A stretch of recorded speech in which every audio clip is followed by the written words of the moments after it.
올해 저 미국에서 공부할 때 시카고 휘튼 대학에서 열린 2002년 코스타 유학생 부흥 집회에 참석한 적이 있습니다. 매년 한 차례 열리는 이 코스타 부흥 집회는 이 미국 전역에 흩어져 있는 유학생들과 교민이 모이는 대부흥 집회입니다. 2천여 명이 모이니 굉장히 많은 인원이 모이는 그런 집회입니다. 저는 처음이나 마지막으로 2002년도에 한번 참석한 일이 있는데요. 그때 하나님의 특별하신 인도하심을 경험하였습니다. 이 코스타 부흥 집회는 7월 초주 한 주간 열립니다. 월요일부터 토요일까지 5박 6일 동안 휘튼 대학 캠퍼스에서 열리는데요. 저는 이제 월요일 새벽 3시에 뉴저지를 떠나서 16시간을 운전하고 이 집회 장소인 시카고에 도착을 하였습니다. 집회에 도착 이제 등록을 하고 그리고 이제 숙소 배정을 받았습니다. 숙소 배정을 보니까 제가 아는 친구의 이름입니다. 설마 9층을 여기서 만날 수 있으랴 기대도 하지 아니하고 아무 생각 없이 이제 숙소 배정된 숙소 방에 들어갔더니 그 친구가 앉아 있는 겁니다. 할렐루야. 네, 그래서 전혀 예상하지 못한 친구였고 저에게 가장 가까운 친구였습니다. 저랑 중학교 때부터 청년부까지 한 교회를 섬겼고 또 같이 신대원을 들어갔던 그 친구, 버지니아 리치몬드에서 공부하는 그러한 친구 목사였습니다. 그래서 그 친구와 정말 생각지도 않은 뜻밖의 만남을 가지고 5박 6일 동안 꿈같은 정말 만나고 싶었던 그 친구와 귀한 시간을 가지게 되었습니다. 한 가지 그 친구가 그렇게 코를 심하게 고는 줄 몰랐습니다. 그래서 매일 밤 내가 먼저 자겠다고 하면서 하고도 그 친구 때문에 또 밤잠을 설쳤던 기억이 있지만 하나님 인도하심 가운데서 특별한 만남과 또 우리를 누리는 귀한 여정이었습니다. 미국에서 서로 수천 킬로미터 떨어져 있고 전혀 연락도 하지 않은 그 친구를 전혀 다른 곳에서 부흥 집회에서 같은 방 룸메이트를 만들 확률이 얼마나 될까요? 거의 확률이 없을 것처럼 보입니다. 이것은 우연이 아닐까 하는 생각이 듭니다. 그러나 우리 인생을 돌아보게 되면은 이런 우연과 같은 하나님의 특별하신 인도하심이 있지 않습니까? 성경을 보더라도 성경 이야기 가운데 이런 특별한 하나님의 인도하심 있는 사건들을 우리는 볼 수가 있습니다. 아브라함의 종이 이 아브라함 주인의 이 며느리 리브가를 타지에서 만나지 않습니까? 그것도 하나님의 특별하신 인도하심을 보게 되고요. 또 룻이 시어머니를 떠나서 이제 고향에 돌아가서 남의 밭에서 이삭죽기를 하다가 남편 보아스를 만난 사건도 하나님의 절묘하신 인도하심이 있었습니다. 우리가 사도행전을 공부하고 있는데 사도행전 역사도 살펴보게 되면 하나님의 특별하신 인도하심이 있습니다. 예수님께서 사도행전 1장 8절에서 말씀하신 것처럼 하나님의 계획은 이 예루살렘 교회가 예루살렘에 안주하는 것이 결코 아닙니다. 땅끝까지 나아가는 것입니다. 그러나 제자들은 그 뜻을 깨닫지 못하고 움직이려고 하지 않았습니다.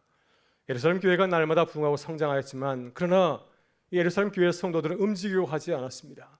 그래서 하나님께서 박해를 보내서 그들을 흔들고 움직이게 하지 않았습니까? 그래야 교회 성도들이 하나님의 뜻을 깨닫고 예루살렘 지경을 넘어서 땅끝으로 나아갈 수 있기 때문입니다. 이 과정에서 하나님의 특별하신 인도하심이 있었습니다. 사람들은 우연이라 말할지 모르겠지만 이것은 분명 우연을 가정한 하나님의 특별하신 인도하심이었습니다. 특별히 초대교회가 사마리아 이방인을 품고 나아가야 할 때 하나님의 특별한 인도하심이 있었고요. 지난주부터 우리가 함께 나누고 있는 이 빌립의 전도 여행도 마찬가지로 하나님의 특별하신 인도하심을 우리가 보고 경험할 수가 있습니다. 그렇다면 빌립은 어떤 특별한 하나님의 인도하심을 경험하였습니까? 하나님께서는 이 빌립 집사에게 어떠한 소중한 이 은혜를 누리게 하였습니까? 우린 빌립의 그런 경험을 통해서 우리 인도하시는 하나님의 특별하신 인도하심을 또 보고 확인할 수가 있습니다. 이런 빌립은 사마리아 지역에서 놀라운 선교 사역을 잘 감당하였습니다. 빌립은 박해로 인해서 이제 사마리아 땅에 가서 복음을 전하게 되지 않았습니까? 그 땅은 어떤 땅이었나요? 피가 섞였다는 이유로 유대인들이 상종도 하지 아니하고 또 경멸하고 멸시하고 그리고 여행도 하지 않는 아픔의 땅이었습니다. 그러나 빌립이 찾아가서 그 땅에 복음을 전하게 될 때 사마리아 땅에도 하나님의 주신 놀라운 기쁨이 그 가운데 풍성하게 넘치게 되었습니다. 빌립은 그곳에서 놀라운 기적과 표적을 행하였고 또 그것을 지배하던 많은 이 더러운 귀신의 역사가 물러가게 하였습니다. 병자를 고치고 장애인을 고치는 역사가 일어나게 되었고요. 그 모습을 보면서 오랫동안 사마리아 땅에서 마술을 행하면서 사람들을 홀렸던 그 마술사 시몬이 나와서 빌립을 따르고 복음을 듣고 세례를 받는 놀라운 전도 역사도 일어나게 되었습니다. 뿐만 아니라 더러운 귀신이 지배하던 사마리아 땅에 성령의 역사가 일어나게 되었습니다. 이 소문이 예루살렘 교회까지 퍼지게 되어서 예루살렘 교회 사도인 베드로와 요한이 내려와서 그들에게 말씀을 전하고 안수하게 될 때 그 땅에 성령의 역사가 일어나지 않았습니까? 놀라운 성령의 역사가 사마리아에 임하였습니다. 마술사 시몬이 그 모습을 보면서 내가 돈을 주고 좀 살 수 없느냐 물을 정도로 이런 성령의 강력한 역사가 그들 가운데 임하게 되었습니다. 사마리아 지역도 하나님이 사랑하신다. 하나님께서 그 땅에도 성령의 기름을 부으신다. 이 소문이 이제 예루살렘 교회까지 퍼지게 된 것입니다. 이제 빌립은 사마리아 땅에서 안정적으로 목회할 수 있지 않겠습니까? 교회가 건강하게 서게 되었으니 그곳에서 계속해서 성경을 사역한다면 이 사마리아 지역에 얼마나 놀라운 부흥의 역사가 일어나게 될까요? 근데 바로 그때 하나님의 강력한 말씀이 빌립에게 임하였습니다. 빌립이 사마리아에서 계속 목회하는 것이 아니라 다른 곳으로 가라고 하는 것입니다. 26절을 보면 성령께서 빌립에게 이렇게 말씀하시는데요. 우리 같이 한번 읽어보겠습니다. 주의 사자가 빌립에게 말하여 이르시되 일어나서 남쪽으로 향하여 예루살렘에 가사로 내려가는 길까지 가라 하니 그 길은 광야라. 아멘. 네, 하나님께서는 빌립에게 사마리아에 안주하지 말고 남쪽 길 광야길로 가라고 하였습니다. 하나님께서 새롭게 그에게 인도하신 그 사역지는 광야였습니다. 지금 빌립은 예루살렘 북쪽 사마리아 지역에 머무르고 있는데 하나님께서 가라고 하신 길은 가사였습니다. 지금의 가자지구, 팔레스틴들이 지내고 있는 그 가자지구인 가사로 가라고 하였습니다. 이 가사는 블레셋 5 도시 가운데 한 도시인데요. 바로 이곳에서 애굽에 이르는 왕의 도로, 지금으로 말하면 고속도로가 시작되는 그러한 곳이기도 하였습니다. 그러나 성령은 남쪽의 광야길로 내려가는 말씀을 빌립에게 들려주었지만 왜 가야 되는지, 그곳에 가서 무슨 일을 해야 되는지 전혀 아무런 말씀도 하지 않았습니다. 빌립은 답답할 수밖에 없었습니다. 내가 지금 이곳에서 목회를 잘하고 있는데 왜 그곳에 내려가야 되는 것인가? 내려가고 싶은 마음이 없어서인지 모르겠습니다. 그러나 워낙 성령의 말씀이 강하여서 그곳에 내려갈 수밖에 없었습니다.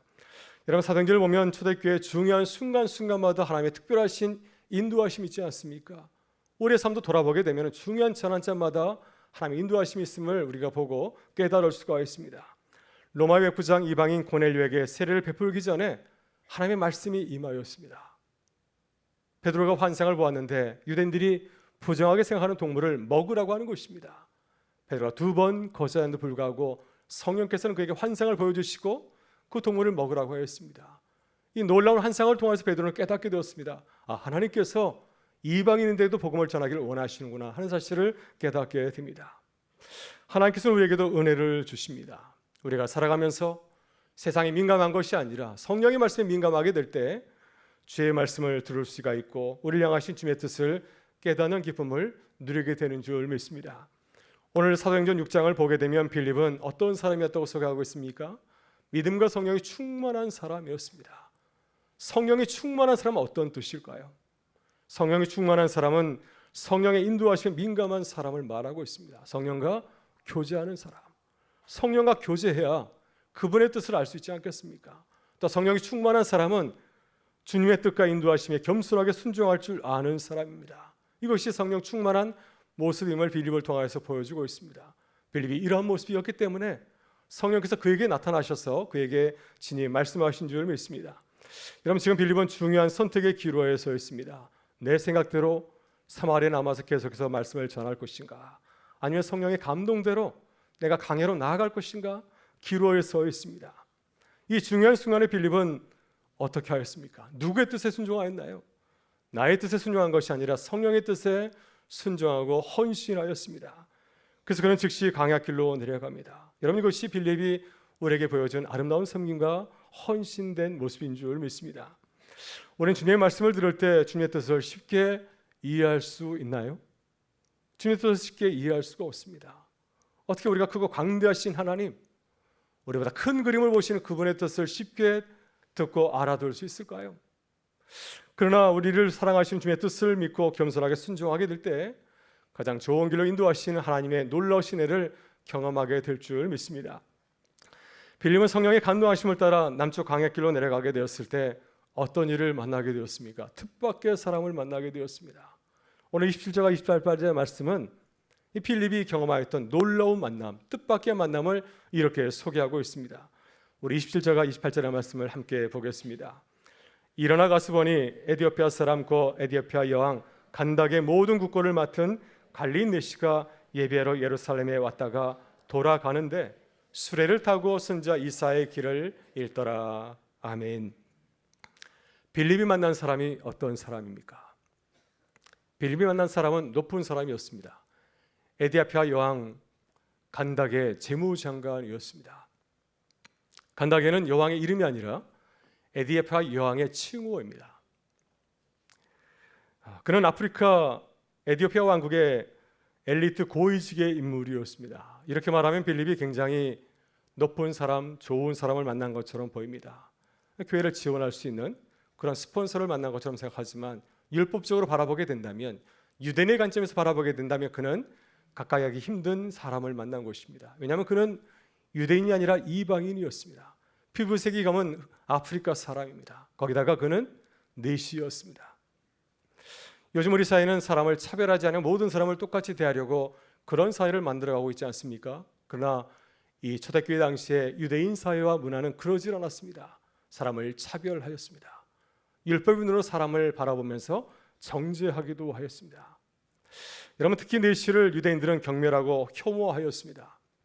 신명기 23장 1절을 보게 되면 고환이 상하거나 음경이 잘린 사람은 여호와의 총에 들어갈 수 없다라고 말씀하고 있습니다. 여러분, 이것은 하나님의 말씀입니다. 유대인들이 가장 중요하게 생각하는 토라의 말씀입니다. 그래서 유대인은 내시를 예배 공동체에서 영구히 제의하였습니다. 따라서 내시는 신분이 높고 부유한 사람이지만 예배 공동체에 들어올 수 없고 영구적으로 이스라엘 공동체에서 제외된 사람입니다. 따라서 내시는 아무리 신분이 높고 부유해도 혐오스러운 존재를 여기게 되었고요. 오늘 본문에서 만난 에디오피아 레시도 신분이 높고 부유한 사람이지만 경멸의 대상이었습니다. 하나님을 경외하는 자였습니다. 예루살렘에 가서 예배를 드릴 정도로 하나님을 경외하는 사람이었지만 그는 하나님의 이 언약 공동체에 들어올 수 없는 사람이었습니다. 하나님께서는 이렇게 특별한 사람을, 보통 사람이 아니라 이 특별한 사람을 빌립에게 만나게 하신 것입니다. 빌립이 광야길에서 에디오피아 레시를 만났을 때 그는 성경을 읽고 있었습니다. 그는 예루살렘을 방문하고 이제 돌아가는 길에 수레에서 이사야의 말씀을 읽고 있었습니다. 이 모습을 볼 때 그는 참 경건한 사람 아닌가요? 차에서 성경을 읽을 정도로 경건한 사람이었고 당시 보통 사람들이 가질 수 없는 성경을 소유한 아주 부유한 그런 사람이었습니다. 하나님께서 빌립에게 감동을 주십니다. 그에게 가까이 가라. 그에게 가까이서 보니까 그가 이사야의 말씀을 읽고 말하는 것을 듣고 빌립이 그에게 물었습니다. 당신은 지금 당신 읽는 것을 깨달을 수 있습니까? 이해하고 있습니까? 이사야의 말씀이 어렵기 때문에 그에게 이해를 하고 있는지를 물은 것이었습니다. 당시 헬라어는 지금의 영어처럼 만국 공용어였습니다. 헬레니즘 세계에서 누구나 통용하는 만국 공용어였습니다. 이 빌립은 헬라권의 사람이었고 헬라어를 잘 구사하는 헬라파 사람이었고요. 또 에디오피아 레시도 마찬가지로 헬레 문화권에 살고 있는 사람이었기 때문에 헬라어를 구사할 수 있었을 것입니다. 그 두 사람은 헬라어를 가지고서 이사야의 말씀을 나누고 또한 대화를 나눌 수 있었습니다. 근데 특별히 디오네피아 씨가 이사야의 말씀을 읽으면서 이해를 하지 못한 부분이 어느 부분이었습니까? 이사야 53장에 나오는 고난받는 종의 이야기였습니다. 이 이야기를 보게 되면 이 고난받는 종은 아무런 죄가 없이 억울하게 고난을 당하고 도살장에 끌려가는 이 양과 같이 죽임을 당하지 않습니까? 근데 이씨는 도무지 그 사람을 이해할 수가 없어서 이사야가 말하는 이 사람이 과연 누구인지를 빌립에게 물은 것입니다. 그때 빌립은 고난받는 종을 통해서 예수님을 소개하고 십자가의 복음을 증거하였습니다. 이사야의 말씀이 예수님의 삶을 통해서 이루어졌음을 그에게 선포한 것입니다. 이사야가 말씀하신 고난받는 종이 바로 예수님입니다. 이렇게 전하여 준 겁니다. 여러분, 지금 에디오피아 레시가 읽고 있는 이사야 53장 고난받는 종 이야기 그 다음에 나오는 이야기를 보게 되면 매우 중요한 말씀이 선포되고 있습니다. 유대인들 향한 말씀이 아니라 이방인과 내시에 관한 말씀을 담고 있습니다. 이사야 54장과 55장을 보게 되면 하나님께서는 고난받는 종을 통해서 온 세상을 위한 축복의 말씀을 선포하고 있고요. 또 56장을 보게 되면은 하나님께서는 지금까지 유대인들이 무시하고 경멸하였던 이방인들과 내시에게까지도 축복의 말씀을 선포한다고 이렇게 귀한 말씀을 전하고 있습니다. 빌립은 이사야의 말씀이 지금 여기서 성취되었다고 선포하였습니다. 예수 그리스도의 삶을 통해서 그 말씀이 이루어졌음을 그에게 전하였습니다. 그러자 에디오피아 여왕 재무장관인 내시는 빌립의 말씀을 듣고 어떻게 반응했을까요? 크게 감동받고 뛸 듯이 기뻐하였을 것입니다. 지금 예수님의 그 십자가의 복음이 지금 나에게 일어났기 때문이고요. 내신 나도 이제 하나님의 백성이 될 수 있는 길이 열렸기 때문입니다. 나도 세례를 받으면 예수님의 죽음과 부활에 참여하는 하나님의 자녀가 될 수 있는 큰 복을 누리게 된 것입니다. 이것이 빌립이 이 길에서 이디오피아 내시에게 선포한 복음이었습니다. 바로 여기에 뜻밖의 장소인 광야길에서 에디오피아 내시를 만나게 하신 하나님의 놀라우신 뜻이 있습니다. 여러분, 지금까지 복음은 누구에게 전해졌습니까? 지금까지는 초대교회를 통해서 유대인들에게 복음이 전해졌는데, 그러나 이제 하나님께서는 비대위인인 이방인들에게 복음을 전해지게 되었고요. 또 지금까지 유대인들이 경멸하였던 내시계까지 이 놀라운 복음이 증거하게 된 것입니다. 그리고 이 내시도 하나님의 은혜의 백성 안에 들어오는 기쁨을 누리게 된 것입니다. 이 놀라운 복음을 선포하시려고 빌립을 급히 광야길로 보내신 것입니다. 그리고 예루살렘에서 예배를 마치고 돌아가는 이 에디오피아 내시를 만나게 하신 것입니다. 이 사람도 이제는 하나님과 무관한 사람이 아니라 하나님의 언약 백성 공동체에 들어온 하나님의 귀한 사람이기 때문에 그에게 이 말씀을 전하는 사명을 빌립에게 주신 것이었습니다. 여러분, 하나님의 역사는 우연이 있나요? 하나님의 역사에는 우연이 없습니다. 모든 것이 하나님의 특별하신 인도하심 가운데 있는 줄 믿습니다. 우리의 만남도 그렇고 우리의 모임도 그렇고 우리가 일상에서 만나는 사람들도 그렇고 우리가 만나는 모든 사건들도 우연이 없는 줄 믿습니다. 그래서 우리는 우리 주변의 모든 일들을 어떻게 바라봐야 될까요? 믿음의 눈으로 바라봐야 됩니다. 우리가 믿음의 눈으로 바라보면 모든 일이 새롭게 보이고 하나님의 뜻이 궁금해지고 기다려지지 않습니까? 하나님께서 우리를 통해서 어떤 일을 이루어 가실지를 기대하고 또한 생각하고 묵상하게 됩니다. 그리고 우리도 주님의 일에 기쁘게 참여하는 기쁨을 누리게 되는 줄 믿습니다.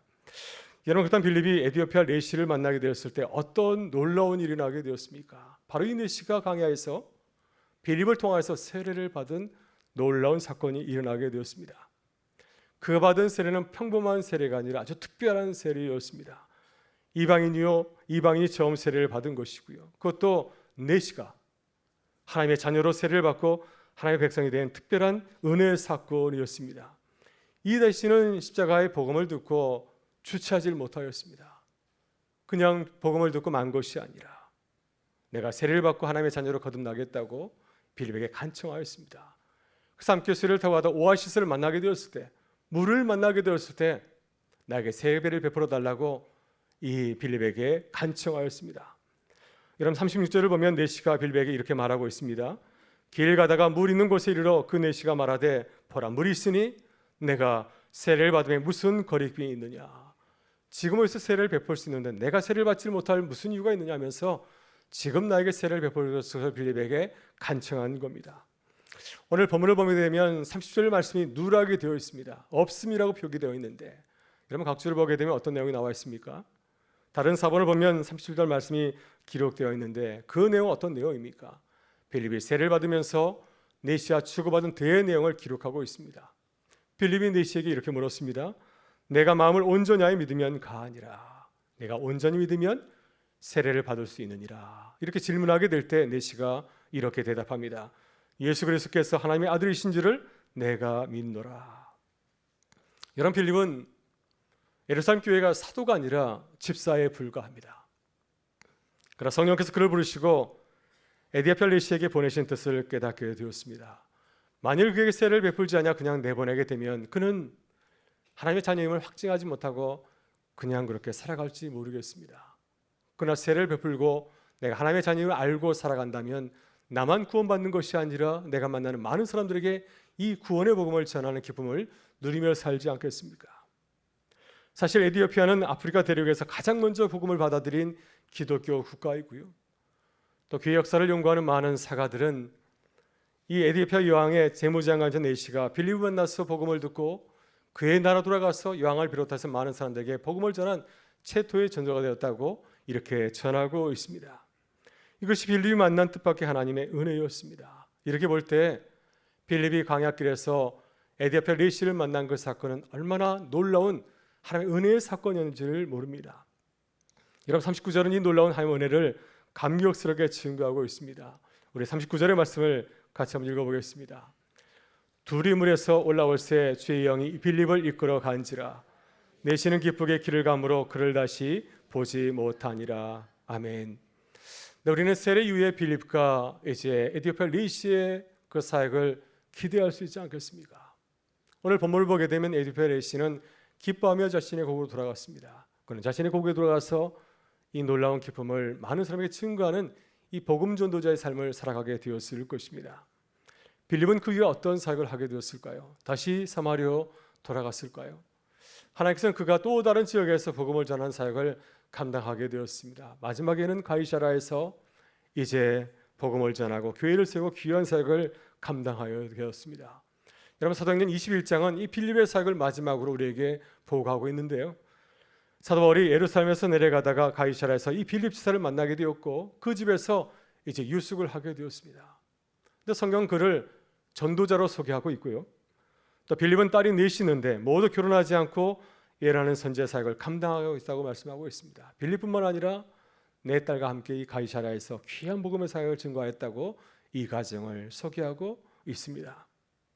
오늘 주님은 우리에게 하나님의 뜻밖의 인도하심을 이 빌립을 통해서 보여주었습니다.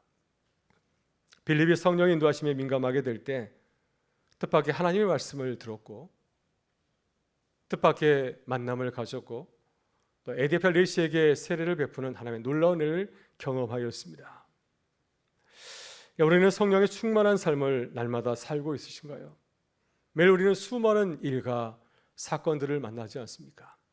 그때마다 주님의 특별하신 인도하심을 사모하며 기도하고 있으십니까? 오늘 주님은 빌립이 경험한 특별한 만남을 통해서 말씀하십니다. 주님은 날마다 우리를 특별한 길로 인도하시는 줄 믿습니다.